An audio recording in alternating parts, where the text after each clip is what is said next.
নমস্কার, নমস্কার, নমস্কার। রামানুজন ইনস্টিটিউট চ্যানেলে আপনাদের সবাইকে জানাই স্বাগত। এর আগে আমরা 1.1 চ্যাপ্টারটা শুরু করেছিলাম। আজকে আমরা করব বসে দেখি আজকে আমরা করব বসে দেখি 1.2 থেকে অঙ্কগুলো করব। ঠিক আছে, প্রথম অঙ্কে চলে আসা যাক। প্রথম অঙ্ক আমাদের আছে 1 নম্বর, 1-এর 1, যে প্রতি ক্ষেত্রে প্রদত্ত মানগুলি প্রদত্ত দ্বিঘাত সমীকরণের বীজ কিনা যাচাই করি। আচ্ছা, দ্বিঘাত সমীকরণের বীজ হবে কিনা সেটা যাচাই করতে বলেছে। কার x square plus x plus one equals to zero. বীজ দেওয়া আছে হলো মাইনাস, একটা হলো ওয়ান আর একটা আছে হলো -1। এই দুটো বীজ হবে কিনা যাচাই করতে হবে। ঠিক আছে, এখন একটা উপায় কি, আমি যদি এটাকে মিডল টার্ম ব্রেক করি, মিডল টার্ম ব্রেক করলে তাহলে আমরা এর বীজ দুটো পাবো। সে দুটো চেক করে দেখবো এই দুটো বীজের সঙ্গে সমান হচ্ছে কিনা। আর একটা উপায় আছে হলো, যে মানগুলো দেওয়া আছে, মানগুলো যদি আমি সমীকরণের বাঁদিকে বসাই, দেখবো যে ডান দিকে জিরো আসছে কিনা। এটা আমাদের শর্টকাট টেকনিক। তাহলে আমি কি করবো, এখানে দেখো মানগুলো বসিয়ে দাও। 1-এর স্কোয়ার প্লাস 1 প্লাস 1, তাহলে আমাদের মান কত হচ্ছে? 1+1+1 3। ঠিক আছে, এটা কিন্তু 1-এর স্কোয়ার করলে 1, 1+1 3। তাই তিনটা কি হচ্ছে, জিরোর সঙ্গে সমান নয়। তার মানে এইটা সমীকরণের বীজ হবে না। যদি সমীকরণের বীজ একটা দিয়ে না হয় তাহলে অন্যটা আমার চেক করার আর দরকার নেই। আর যদি একটা সমীকরণের বীজ বেরিয়ে যায় তখন কিন্তু দুটোই আমাদের চেক করতে হবে। ঠিক আছে, তাহলে এটা আমাদের কি হলো, সমীকরণের বীজ নয়। বীজ নয়। চলে আসি পরে 2 নম্বর কোশ্চেন। 2 নম্বর কোশ্চেন আমাদের কি আছে, 8x² plus 7x equals to zero. এই সমীকরণের দুটো বীজ আমাদের দেখতে বলেছে কি, জিরো আর -2। সমীকরণের বীজ হবে কিনা আমাদের যাচাই করতে হবে। কত কত, জিরো আর -2। তাহলে প্রথমে আমরা জিরোটাকে বসাই। 8 × 0² জিরো প্লাস 7 × 0।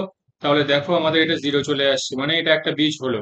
এবার কিন্তু আমাদের এইটাও যাচাই করতে হবে, কারণ একটা দিয়ে হবে না, -2 দিয়ে যাচাই করো।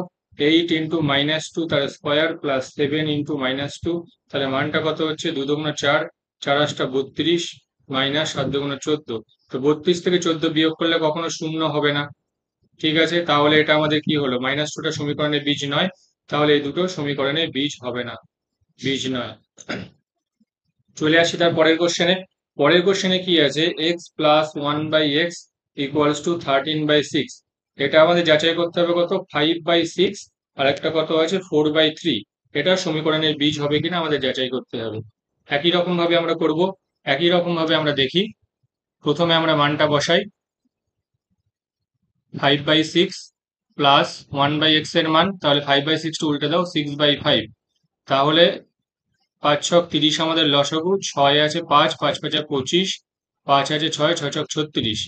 তাহলে যোগ করলে হচ্ছে 6 আর 5 11, এক হাতে গেল 1, 2 3, 3 আর 3 6, 61/30।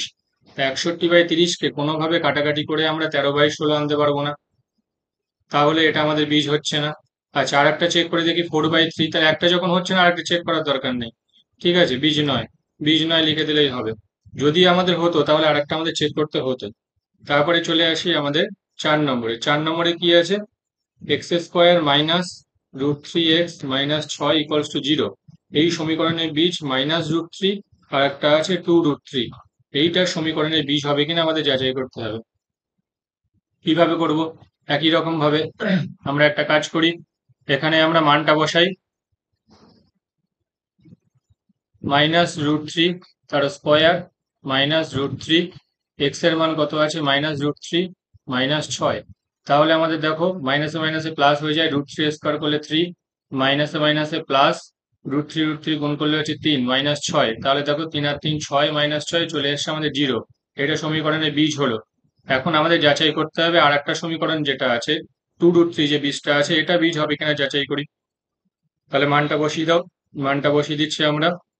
2√3 তার স্কোয়ার -√3 × 2√3 -6, এটা যাচাই করো। 2×2 = 4, আর √3 স্কোয়ার করলে 3, তাহলে 3×4 = 12, -2, √3 গুণ করলে 3, তাহলে 3×2 = 6, -6।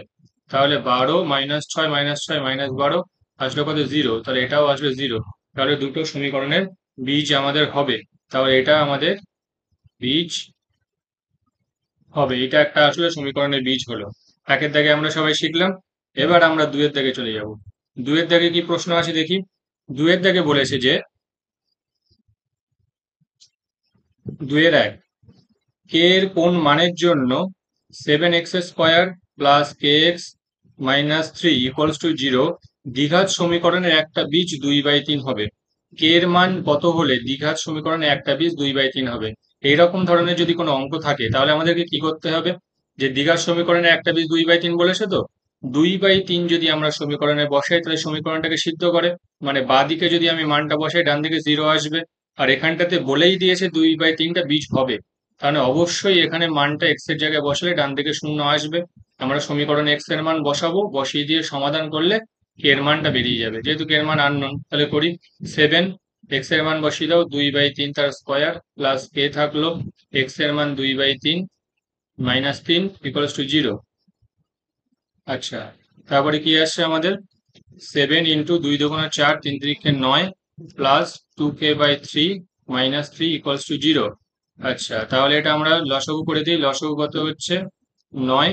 তাহলে এটা আসছে আমাদের 4 7 28 plus 3 3 9 3 2 6k minus 3 9 27 equals to 0। তাহলে 9টা ডান দিকে গেলে 0 হয়ে যায়, আমাদের পড়ে থাকলো কত? 6k। আচ্ছা, প্লাস 28 থেকে 27 বাদ দিলে 1 সমান 0। তাহলে 6k plus 1 equals to 0, 6k equals to minus 1। আচ্ছা, তাহলে k ইকুয়ালস টু কত হচ্ছে? -1/6। তাহলে k এর মান কত আসলো? -1/6 আমাদের আনসার। ঠিক আছে, 2-এর একেরটা করলাম। বুঝতে পেরেছো সবাই? সহজ আছে, অঙ্কগুলো খুব একটা কঠিন নয়। শুধুমাত্র একটু ধৈর্য ধরে যদি দেখা যায়, শুধু মানগুলো যদি বসানো যায়, তাহলে কিন্তু খুব সহজে হয়ে যাবে। সুতরাং টেনশন লেনে কা কোই কারণ নেই। আচ্ছা, তারপরের মান আসছে কি এর কোন মানের জন্য বাংলা ইংলিশ মিক্সড করে বলা হয়ে গেল। টেনশন লেনে কা কোই কারণ নেই। আচ্ছা, যাই হোক, অঙ্কে ফিরে আসি। X square plus 3ax plus K equals to 0। ঠিক আছে, একটি সমীকরণের বীজ কত হবে? -a হবে কিনা যাচাই করে দেখি। একই রকম ভাবে করব। সমীকরণের বীজ -a, তাহলে এক্স এর জায়গায় -a বসিয়ে দাও।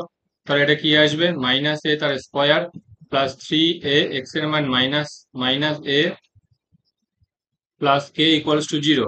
আচ্ছা, তাহলে মাইনাস এর স্কোয়ার করলে কি হয়ে গেল? এ স্কোয়ার প্লাস মাইনাসে মাইনাস, এটা হয়ে গেল 3a² plus K equals to 0। তাহলে এটা আমাদের আসছে এ স্কোয়ার থেকে -3² বাদ দিলে -2a² plus K equals to 0।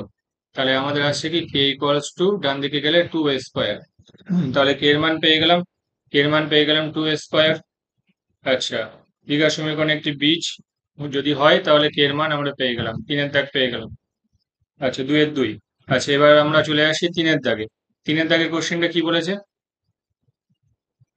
3-এর দাগের কোশ্চেনটা আসছে যে যদি x square plus 7x plus b, এটা কিন্তু 7x plus b equals to 0 দ্বিঘাত সমীকরণে দুটি বীজ দেওয়া আছে 2/3 আর একটা বীজ দেওয়া আছে -3। দুটো যদি বীজ দেওয়া থাকে তাহলে এ ও বি এর মান নির্ণয় করতে হবে।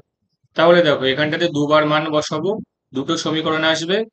অপনয়ন পদ্ধতিতে সমাধান করে দাও বা যে কোনো পদ্ধতিতে সমাধান করলে এ আর বির মান চলে আসবে। তাহলে কি করব? প্রথমে আমরা 2/3 মানটা বসাই। 2/3 মানটা বসালে কি হবে? a ইন্টু 2/3 তার square plus 7 into 2/3 plus b equals to 0। তা আমাদের আসছে 4a/9 plus 7×14/3 plus b equals to 0। আমাদের আসলে কত? দশক করে দাও এখান থেকে 9। তাহলে 4a plus 3 3 9 3 14 3 4 12 42 plus 9b equals to 0। আচ্ছা, 9টা ডান দিকে গেলে কিন্তু 0 হয়ে যাবে। সুতরাং এটা মানটা আমাদের আসছে যে 4a প্লাস 9b, ডান দিকে গেলে এটা 0 হয়ে যাচ্ছে, 42টা বাঁ দিকে গেলে -42। এটা কিন্তু 1 নম্বর সমীকরণ হয়ে গেল। ঠিক আছে, অঙ্কটা একটুখানি বড় হবে। একটা সমীকরণ হলে এবার আমরা -3টা বসাবো। -3টা যদি বসাই তাহলে কি হবে? এ -3 তার square plus 7 into -3 plus b equals to 0। তাহলে আমাদের আসে 3 3 9, 9 মাইনাস 3 সাথে 21 প্লাস বি ইকুয়ালস টু 0। তাহলে আমাদের আসছে 9a plus b equals to 21। এটা 2 নম্বর সমীকরণ আমাদের আসলো। এবার এই 1 নম্বর সমীকরণ আর 2 নম্বর সমীকরণ অপনয়ন পদ্ধতিতে বা যে কোনো পদ্ধতিতে সমাধান করো। তা সুবিধা দেখছি যে এখানে 9b আছে, তাহলে এখানটাতে একটা যদি 9 গুণ করে দিই তাহলে দুটো বি সমান হয়ে যাবে। মানে এর সাথে 1 গুণ করলাম আর এর সাথে 9 গুণ করলাম, তাহলে কি হবে? প্রথমটা যেমন আছে তেমন থাকবে। প্রথমটা আমাদের 4a plus 9b equals to -42 থাকলো, আর দ্বিতীয়টা 9 দিয়ে গুণ করে দাও, 9 9 81a plus 9b equals to 9 কে 9 9 2 18 189। তাহলে এটা মাইনাস করো, চিহ্নটা চেঞ্জ করো, অপনয়ন পদ্ধতি অনুসারে করছি, চিহ্ন চেঞ্জ করে দিয়ে এটা কেটে যাচ্ছে। 81 থেকে 4 বাদ দিলে কত হচ্ছে? 77, -77। এটা দুটোই মাইনাস আছে, তাহলে যোগ করে দাও, 9 আর 2 11 1, হাতে গেল 1, 8 একে 9, 10 11 12 13, 3 হাতে গেল 1, 1 একে 2, 231। ঠিক আছে, 9 2 11 1 হাতে গেল 1, 4 একে 5, 8 5 13, 3 হাতে গেল 1, 1 একে 2, 231 এর আগে মাইনাস। ঠিক আছে, আচ্ছা এবার মাইনাস মাইনাস কেটে দিলাম, আমার এর মান কত আসছে? 231/77। তাহলে এটা কাটাকাটি যায়, কত দিয়ে যাবে? 3 দিয়ে কেটে দাও, 77 সাথে 3 দিয়ে কেটে দাও, 3 সাথে 21 কাটতে গেলে 2, 3 সাথে 21 সাথে 23, তাহলে এর মান কত চলে আসলো? 3। আচ্ছা এর মান যদি 3 আসে তাহলে বির মান কত হবে? যে কোনো একটা সমীকরণে বসিয়ে দাও, প্রথম সমীকরণ বা দ্বিতীয় সমীকরণ যে কোনো একটাতে বসিয়ে দাও। দ্বিতীয় সমীকরণে আমি বসাচ্ছি 9 into 3 plus b equals to 21 তো, তাহলে 3 নং কত? 27 প্লাস বি ইকুয়ালস টু 21, তাহলে বি সমান কত হবে? 21 মাইনাস 27, তাহলে কত হচ্ছে? -6। ঠিক আছে, -6, তাহলে এর মান আসছে 3, বির মান -6, আমাদের উত্তর। ঠিক আছে, এইভাবে এ আর বি এর মান পেয়ে গেলাম। আজকে তাহলে আমরা এই 1.2 এর যে পার্টগুলো আছে আমরা করলাম এই পর্যন্ত। এর পরের পার্টে আমরা 4-এর দাগে যে সমাধানগুলো আছে সমাধানগুলো আমরা পরপর করব। ঠিক আছে, এই পর্যন্ত মানটা আমরা পেয়ে গেলাম, পরপর আমরা প্রথম থেকে 1-এর দাগের সমাধানগুলো, 2-এর দাগের সমাধানগুলো সব পেলাম, কষে দেখি 1.2। নেক্সট পার্টটা আমরা সমাধান থেকে শুরু করব, সমাধানগুলো যা আছে পরপর আমরা করতে থাকবো। ভিডিওটা দেখার জন্য সবাইকে অনেক অনেক ধন্যবাদ।